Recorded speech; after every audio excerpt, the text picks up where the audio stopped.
നമ്മൾ ഉംറ ചെയ്യാൻ വേണ്ടി പോകുന്ന സമയത്ത് ഇഹ്റാം ചെയ്യാൻ വേണ്ടി എല്ലാവരും പോകുന്ന ഒരു സ്ഥലമാണ് ജഅറാന എന്ന സ്ഥലം.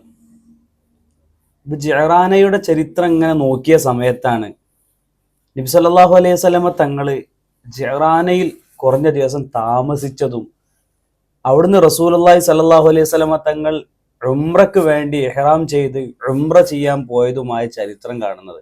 അതുകൊണ്ട് തന്നെ ജഅറാനയിൽ വെച്ച് ഉംറക്ക് ഇഹ്റാം ചെയ്യൽ വലിയ ശ്രേഷ്ഠത ഉണ്ട്. ഉംറക്ക് ഇഹ്റാം ചെയ്യൽ ഏറ്റവും അഫ്ളലായ സ്ഥലം അത് ജഅറാനയാണെന്ന് മഹാന്മാരായ പണ്ഡിതന്മാർ പറയുന്നുണ്ട്. അപ്പൊ അതിന്റെ കാരണങ്ങൾ ഇങ്ങനെ തിരക്കി നോക്കിയ സമയത്ത് റസൂലുള്ളാഹി സ്വല്ലല്ലാഹു അലൈഹി വസല്ലമ തങ്ങൾ ജഅറാനയിൽ വെച്ചിട്ട് ഉംറക്ക് ഇഹ്റാം ചെയ്തിട്ടുണ്ട് എന്നാണ് അറിയാൻ കഴിഞ്ഞത്. നബി സല്ലല്ലാഹു അലൈഹി വസല്ലം തങ്ങൾ മാത്രമല്ല, റസൂലുള്ളാഹി സ്വല്ലല്ലാഹു അലൈഹി വസല്ലമ തങ്ങൾ 15 ദിവസം എന്നും 18 ദിവസം എന്നും 13 ദിവസം എന്നൊക്കെ പറയപ്പെടുന്നുണ്ട്. ചില റിവായത്തുകളിൽ അവിടെ താമസിച്ചു എന്നും പറയപ്പെടുന്നുണ്ട്. അപ്പൊ നബി സല്ലല്ലാഹു അലൈഹി വസല്ലമ തങ്ങൾ ഹറമിൽ നിന്ന് വിട്ടിട്ട് ഒരു 10-20 കിലോമീറ്റർ അപ്പുറത്ത് പോയിട്ട് റസൂലുള്ളാഹി സ്വല്ലല്ലാഹു അലൈഹി വസല്ലമ തങ്ങൾ താമസിക്കാനും അവിടെ നിന്ന് ഒരു ദിവസം ഉംറക്ക് വേണ്ടി ഇഹ്റാം ചെയ്ത് ഉംറ ചെയ്യാൻ വേണ്ടി വരാനുണ്ടായ കാരണം നോക്കിയപ്പോൾ അത് പോകുന്നത് ഹുനൈനി യുദ്ധവുമായി ബന്ധപ്പെട്ട ഒരു കാര്യത്തിലേക്കാണ്. ഹുനൈനി യുദ്ധത്തിനെ പറ്റി ഒന്ന് കുറച്ച് പറയാന്ന് വിചാരിച്ചിട്ടാണ് ജസ്റ്റ് വീഡിയോയിൽ വന്നത് കേട്ടോ. എന്താണ് ഹുനൈനി യുദ്ധം? ഹുനൈനി യുദ്ധത്തിൽ ഒരുപാട് ഗനീമത്ത് സ്വത്തുക്കൾ കിട്ടിയ ഒരു യുദ്ധമാണ് ഹുനൈനി യുദ്ധം. ഒരുപാട് ഗനീമത്ത് സ്വത്തുക്കൾ കിട്ടാനുള്ള കാരണം എന്താണ്? അപ്പൊ അങ്ങനെ നോക്കിയ സമയത്ത് നബി സല്ലല്ലാഹു അലൈഹി വസല്ലമ തങ്ങൾ മക്കയിൽ നിന്ന് മദീനയിലേക്ക് ഹിജറ പോയി. മദീനയിൽ വെച്ചിട്ട് മദീനയിലുള്ള സമയത്താണ് ഒരുപാട് യുദ്ധങ്ങൾ നടന്നുപോയി. ബദർ നടന്ന്, ഉഹദ് നടന്ന്, ഖന്തക് യുദ്ധം നടന്ന്, ഖൈബർ യുദ്ധം നടന്ന്, അങ്ങനെ എല്ലാ യുദ്ധങ്ങളും റസൂലുള്ളാഹി സ്വല്ലല്ലാഹു അലൈഹി വസല്ലമ തങ്ങളും സ്വഹാബത്തും വിജയിച്ച് ഇങ്ങനെ നിൽക്കുന്ന സമയത്താണ് നബി സല്ലല്ലാഹു അലൈഹി വസല്ലമ തങ്ങളും സ്വഹാബത്തും മക്കയിലേക്ക് വരുന്നത്. അങ്ങനെ മക്കയിലേക്ക് വന്ന് മക്കം ഫത്ഹ് നടക്കുകയാണ്. ഈ മക്കം ഫത്ഹിന് ശേഷം നബി സല്ലല്ലാഹു അലൈഹി വസല്ലമ തങ്ങള് മക്കയിൽ നിൽക്കുന്ന സമയത്ത് ചില സ്വഹാബത്തിനൊക്കെ വിട്ടിട്ട് മക്കയിലെ ഉൾപ്രദേശങ്ങളിൽ അന്നും ഇസ്ലാം സ്വീകരിക്കാതെ നിൽക്കുന്ന ഒരുപാട് ആളുകളെ അടുത്തേക്ക് വിട്ടിട്ട് അവരൊക്കെ ഇസ്ലാമിലേക്ക് കൊണ്ടുവരികയാണ്. ആ സമയത്താണ് ത്വായിഫുകാരായ ആളുകൾ ചിന്തിക്കുകയാണ്, സ്വാഭാവികമായും മക്ക ഫത്ഹായി, മദീന ഫത്ഹായി, എല്ലാ യുദ്ധങ്ങളിലും ഇസ്ലാം ഇങ്ങനെ വിജയിച്ചു കൊണ്ടിരിക്കുന്ന സമയമാണ്. ഇനി സ്വാഭാവികമായും അവര് നമ്മുടെ ത്വായിഫ് ആയിരിക്കും അവരുടെ അടുത്ത ലക്ഷ്യമെന്ന് ത്വായിഫുകാരായ ഹവാസിൻ ഗോത്രവും സഖീഫ് ഗോത്രവും കണക്കൂട്ടാണ്.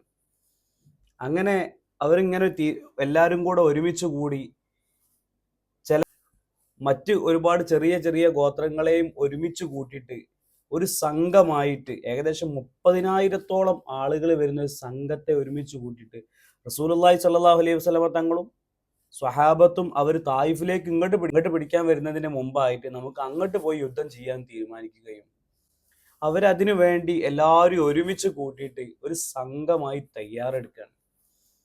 അങ്ങനെ അവര് ഈ യുദ്ധത്തിന് അവർക്ക് ഒരു നേതാവിനെ വേണമല്ലോ, അതിനു വേണ്ടി അവരുടെ കൂട്ടത്തിൽ നിന്നൊരു നേതാവിനെ അവർ തിരഞ്ഞെടുക്കുകയാണ്. ആ നേതാവിന്റെ പേര് മലിക് ബിൻ ഖൗഫുൻ നസ്രി എന്ന് പറഞ്ഞ ഒരു നേതാവിനെ, പിന്നീട് ഇസ്ലാം മതം സ്വീകരിച്ച ആളാണ് റളിയല്ലാഹു അൻഹു. അങ്ങനെ ഇവര് എല്ലാവരും കൂടെ ഒരുമിച്ച് കൂടി വലിയൊരു സംഘമായിട്ട് തീരുമാനമെടുക്കുമ്പോൾ മാലിക് ബിൻ ഖൗഫുൻ നസ്രി പറയാണ്, നമ്മൾ നല്ലൊരു പ്ലാനിൽ തന്നെ മുന്നോട്ട് പോകണം. കാരണം എന്താ വെച്ചാൽ ഇതുവരെ പരാജയം എന്തെന്നറിയാത്ത വലിയൊരു സംഘത്തെയാണ് നമ്മൾ നേരിടാൻ പോകുന്നത്. അതുകൊണ്ട് നമ്മൾ നല്ല പ്ലാനിങ്ങോട് കൂടെ തന്നെ പോകണം എന്ന് പറഞ്ഞിട്ട് അവർ പുതിയൊരു തീരുമാനം എടുക്കുകയാണ്. അങ്ങനെ ഇവർ യാത്ര പുറപ്പെട്ട് വിവരം റസൂലുള്ളാഹി സ്വല്ലല്ലാഹു അലൈഹി വസല്ലമ തങ്ങളും സ്വഹാബത്തും അറിയാണ്, ഹൈഫിൽ നിന്നൊരു സംഘം ആക്രമിക്കാനായിട്ട് വരുന്നുണ്ടെന്നുള്ള ഒരു വിവരം റസൂലുള്ളാഹി അറിയാണ്.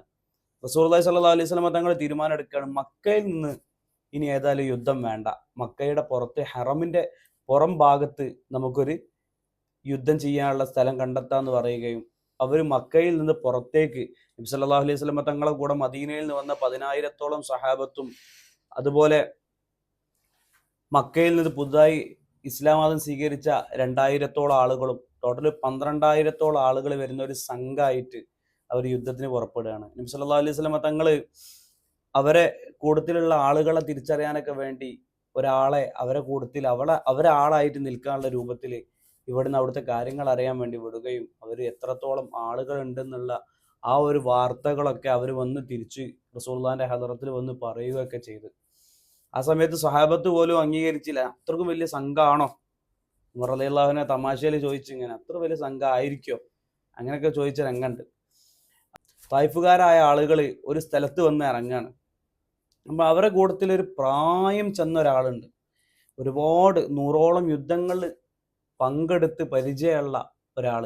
ഇപ്പൊ അയാൾക്ക് യുദ്ധം ചെയ്യാനൊന്നും കഴിയില്ല, കാരണം അത്രക്കും പ്രായമാണ്. 100 വയസ്സിന്റെ മുകളിൽ വയസ്സുള്ള ആളെന്നൊക്കെ പറയപ്പെടുന്നുണ്ട്.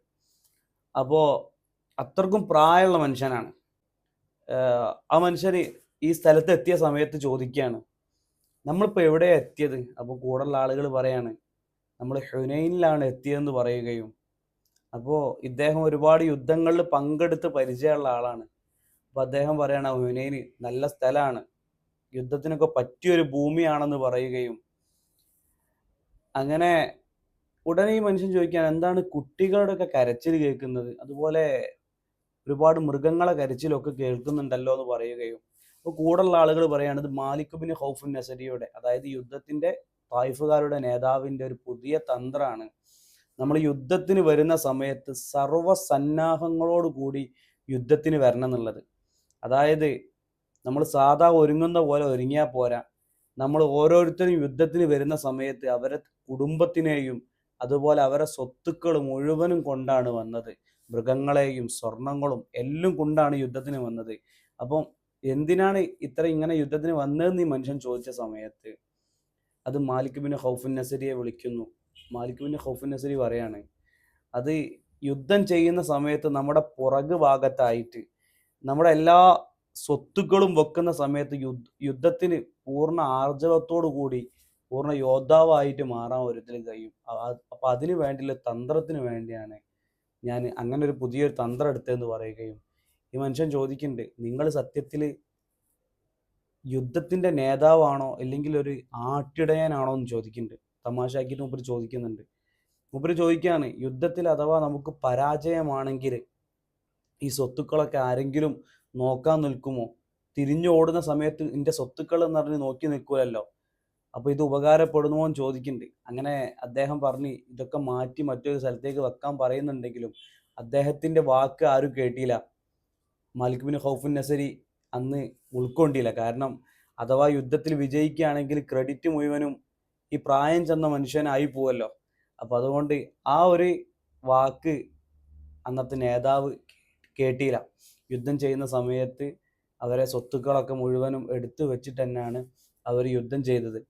അങ്ങനെ ആ യുദ്ധത്തിൽ ആദ്യത്തിലൊക്കെ റസൂലുള്ളാഹി സ്വല്ലല്ലാഹു അലൈഹി വസല്ലമ തങ്ങളും സ്വഹാബത്തൊക്കെ യുദ്ധം ചെയ്യുന്ന സമയത്ത് ഫസ്റ്റിൽ കുറച്ചൊരു പരാജയം ഉണ്ടായ സമയത്ത് ഒരുപാട് ആളുകൾ തിരിഞ്ഞു ഓടുകയും നബി സല്ലല്ലാഹു അലൈഹി വസല്ലമ തങ്ങൾ ശക്തിയായിട്ട് റസൂലുള്ള യുദ്ധം ചെയ്യാൻ വേണ്ടി ഇറങ്ങുകയൊക്കെ ചെയ്ത ചരിത്രമുണ്ട്. കൂടുതലായിട്ട് ആയത്തിലേക്ക് കടക്കുന്നില്ല. അങ്ങനെ ആ യുദ്ധത്തിൽ ഇസ്ലാമിന് വലിയ വിജയം ഉണ്ടാവുകയാണ്. അങ്ങനെ ഉണ്ടായ സമയത്ത് ആ യുദ്ധം കഴിഞ്ഞ് ഒരുപാട് ഗനീമത്ത് സ്വത്തുക്കൾ ഇസ്ലാമിന് കിട്ടുകയാണ്. ആ ഗനീമത്ത് സ്വത്തുക്കൾ മുഴുവനുമായി അവർ വന്ന സ്ഥലമാണ് ജിറാന എന്ന് അറിയപ്പെടുന്ന സ്ഥലം. ചരിത്രങ്ങൾ ഒരുപാട് നീളം കൂടിയതാണ്, അതിലേക്കൊന്നും കടക്കില്ല. ജസ്റ്റ് ഇങ്ങനെ ഭാഗത്തു കൂടെ മാത്രം ഇങ്ങനെ ഒരു ഭാഗത്തു കൂടെ കടന്നു പോയതാണ്. റസൂലുള്ളാഹി സ്വല്ലല്ലാഹു അലൈഹി വസല്ലം തങ്ങൾ ഒരു യോദ്ധാവായിട്ട് യുദ്ധത്തിലേക്ക് പടപൊരുതിയ ഒരു രംഗമൊക്കെ ഉണ്ട്. വളരെ രസകരമായ ഒരു രംഗമൊക്കെ ഉണ്ട് അതിൽ. അങ്ങനെ കൂടുതലായിട്ട് അതിലേക്ക് കടക്കുന്നില്ല.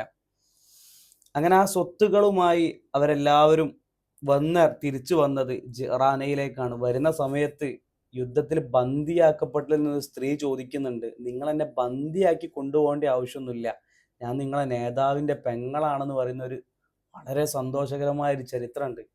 അങ്ങനെ റസൂലുള്ളാഹി സ്വല്ലല്ലാഹു അലൈഹി വസല്ലം തങ്ങളെ പെങ്ങളാണെന്നൊരു സ്ത്രീ പറയാണ്. ബന്ദിയാക്കപ്പെട്ട് കൊണ്ടുവരുന്നതിൽ നിന്ന് സ്ത്രീയാണ് പറയുന്നത്, നിങ്ങൾ എന്നെ ബന്ധിപ്പിച്ചു കൊണ്ടുപോകേണ്ട ആവശ്യമൊന്നുമില്ല, ഞാൻ നിങ്ങളെ നേതാവിന്റെ പെങ്ങളാണെന്ന്. അപ്പൊ സ്വഹാബത്തിന് സ്വാഭാവികമായിട്ടും റസൂലുള്ളാഹി സ്വല്ലല്ലാഹു അലൈഹി വസല്ലം തങ്ങളെ കുടുംബം മുഴുവനും ഖുറൈശികൾ മക്കയിലാണല്ലോ, തായിഫുകാരായ കുടുംബമുള്ളതായിട്ടും നമുക്ക് അറിയില്ലല്ലോ. അങ്ങനെ സ്വഹാബത്ത് പോയി റസൂലുള്ളാഹിനെ ചോദിക്കുന്നുണ്ട്, നബിയെ ഒരു സ്ത്രീ ഇങ്ങനെ പറയുന്നുണ്ട് അങ്ങയുടെ പെങ്ങളാണെന്ന്, സഹോദരിയാണെന്ന് പറയുന്നുണ്ട്, അങ്ങനെ റസൂലുള്ളാഹി സ്വല്ലല്ലാഹു അലൈഹി വസല്ലമ തങ്ങൾ വന്ന് ആ സഹോദരിയോട് ചോദിക്കുകയാണ്, നിങ്ങൾ എങ്ങനെ എൻ്റെ പെങ്ങളാകുന്നത്? അപ്പോൾ ഉടനെ ആ സ്ത്രീ പറയാണ്, അങ്ങേ ചെറുപ്പകാലത്ത് മുലയൂട്ടാൻ കൊണ്ടുപോയ ഹലീമ ഉമ്മായുടെ മകൾ ഷെയ്മയാണെന്ന് പറയുകയും അതിൻ്റെ അടയാളങ്ങളൊക്കെ പറഞ്ഞു കൊടുക്കുകയും ചെയ്ത സമയത്ത് റസൂലുള്ളാഹി സ്വല്ലല്ലാഹു അലൈഹി വസല്ലമ തങ്ങൾക്ക് വളരെയധികം സന്തോഷമായി. ഹബീബ് അവിടുത്തെ ആ ഒരു സഹോദരിയെ ഒരുപാട് കാലത്തിന് ശേഷം കാണുകയാണ്. മുലകുടി ബന്ധത്തിലോ ഉണ്ടായ ഒരു സഹോദരിയെ റസൂലുള്ളാഹി സ്വല്ലല്ലാഹു അലൈഹി വസല്ലമ തങ്ങളെ അടുത്തിരുത്തുകയും ഒരുപാട് കഥകളൊക്കെ പറഞ്ഞ് അവർക്ക് റസൂലുള്ളാഹിക്ക് വളരെ സന്തോഷമായി. അങ്ങനെ അവരോട് മദീനയിലേക്ക് വരാനാ പറയുകയും ഒരു മദീനത്തേക്ക് വരാൻ അപ്പം തയ്യാറായിട്ടില്ല. അങ്ങനെ അവരെ നാട്ടിലേക്ക് മോചിക്കപ്പെട്ട് യാത്രയാക്കുകയും അവർക്ക് ഒരുപാട് ഗനീമത്ത് സ്വത്തുക്കൾ റസൂലുള്ളാഹി കൊടുക്കുകയൊക്കെ ചെയ്ത ഒരു ചരിത്രം ഉണ്ടായില്ലേ.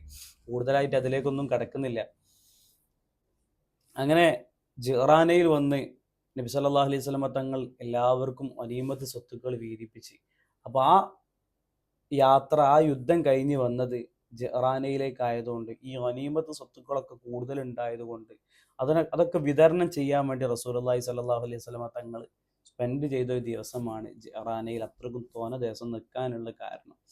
അങ്ങനെ അതിൽ നിന്ന് ഒരു ദിവസമാണ് റസൂലുള്ളാഹി അവിടുന്ന് ഉംറയ്ക്ക് ഇഹ്റാം ചെയ്തിട്ട് ഉംറ ചെയ്യാൻ വേണ്ടി ഹറമിലേക്ക് പോയ ആ ഒരു ചരിത്രം. അതാണ് ജിറാനക്ക് അത്രയും അധികം ജിറാനക്ക് ഉംറയ്ക്ക് ഇഹ്റാം ചെയ്യാൻ പ്രതിഫലം ഉണ്ടാവാനുള്ള കാരണം അതാണ്. അങ്ങനെ ഗനീമത്ത് സ്വത്തുക്കളൊക്കെ വിതരണം ചെയ്യുന്ന സമയത്താണ് മറ്റൊരു സംഭവം ഉണ്ടായത്. മദീനക്കാരായ അൻസാരികൾക്ക് പ്രത്യേക ആനുകൂല്യങ്ങളും കാര്യങ്ങളും ഒന്നും കിട്ടിയില്ല. ഒരുപാട് ഗനീമത്ത് സ്വത്തുക്കൾ ഓരോരുത്തർക്ക് വീതിച്ചു കൊടുക്കുകയാണ്. അങ്ങനെ മദീനക്കാരായ അൻസാരികൾക്ക് വല്ലാത്ത സ്വത്തുക്കളും ഒന്നുമില്ല.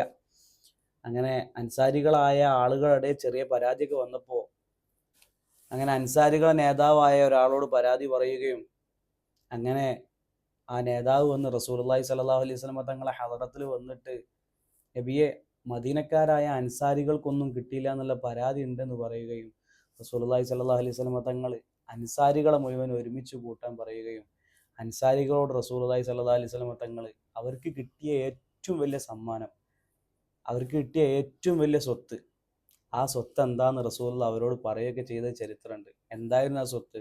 ഹബീബായ സ്വല്ലല്ലാഹു അലൈഹി വസല്ലമ തങ്ങളായിരുന്നു അവർക്ക് കിട്ടിയ ആ ഏറ്റവും വലിയ സ്വത്ത്. ചിത്രമൊക്കെ ഹുനൈൻ യുദ്ധത്തിലുണ്ട്. കൂടുതലായിട്ട് അത്തരം കാര്യങ്ങളിലേക്കൊന്നും കടക്കുന്നില്ല. ഇൻഷാ അല്ലാഹ് വീണ്ടും ഒരുപാട് രസകരമായ ചരിത്രവുമായിട്ട് നമുക്ക് വീണ്ടും കാണാം. അസ്സലാമു അലൈക്കും വറഹ്മത്തുള്ളാഹി.